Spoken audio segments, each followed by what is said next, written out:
was an illegal takedown that failed. And hopefully somebody's going to be looking at the other side. Justice Department says Mueller did not find that the Trump campaign or its associates conspired or coordinated with Russia. We have full coverage on the summary released by Attorney General William Barr and the reaction pouring in nationwide. Live in high definition from KBAK TV in Bakersfield, this is Eyewitness News at 5. It was just announced there was no collusion with Russia, the most ridiculous thing I've ever heard. There was no collusion with Russia. President Trump is declaring victory. Speaking outside the airport in West Palm Beach, he claims he's been vindicated in the special counsel investigation into whether his campaign colluded with Russia. Good evening. Thank you for joining us. I'm Raina Harvey. Well, special counsel Robert Mueller did not find Donald Trump's presidential campaign considered with Russia or conspired with Russia during the 2016 election. Attorney General William Barr released a 4-page letter today summarizing the findings of Robert Mueller's investigation. The Attorney General said Mueller also did not have sufficient evidence to prosecute the president for obstruction of justice, but he did not exonerate him. The report does not recommend any further indictments, and there's no sealed indictment that has not been made public yet.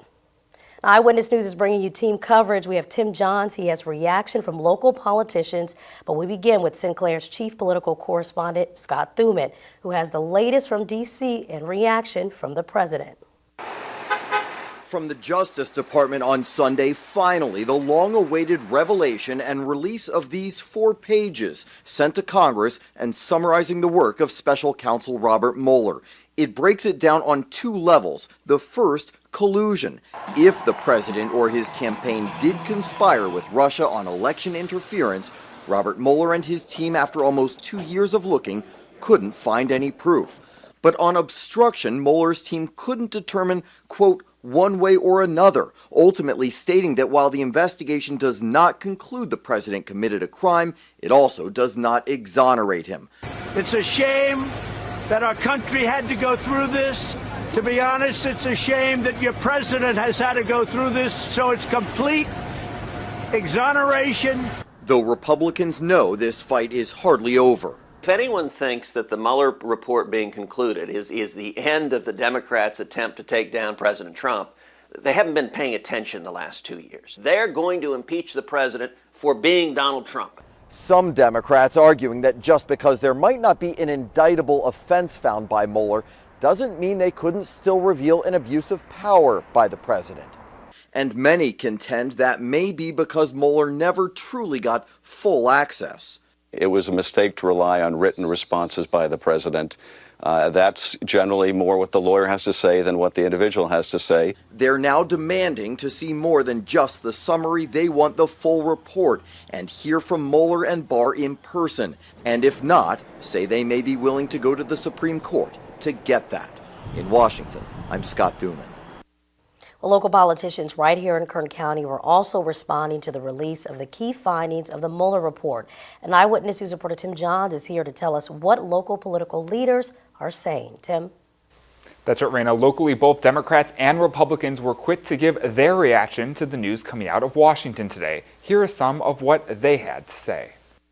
After 22 months of waiting and back and forth partisan bickering, the key findings of Robert Mueller's investigation have finally been released. The special counsel found the president's campaign did not conspire with Russia, nor did it find sufficient evidence to prosecute obstruction of justice charges. Now, local politicians here in Kern County are responding. No collusion, no obstruction, complete exoneration. It's time to get back to work and making America great again.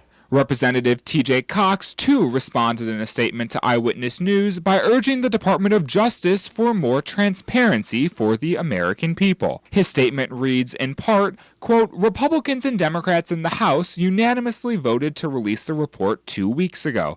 I urge the Justice Department to make this report available to the public who paid for it. Local Republican leaders were also keen to respond to the Attorney General's statement that although the special counsel didn't find enough evidence to prosecute the president, its findings also didn't exonerate him either. I think the same sources that were telling us there was collusion is now trying to make an excuse, but the fact remains there was no collusion, and in our opinion, the American people, the president has been completely exonerated. And now that the investigation is over, many say they're looking forward to finally putting all of this behind us. Justice has prevailed, and like so many Americans, we care about more important things.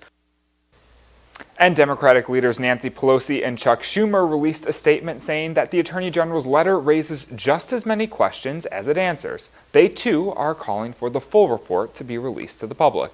Reporting in studio, Tim Johns, Eyewitness News. Well, thank you, Tim.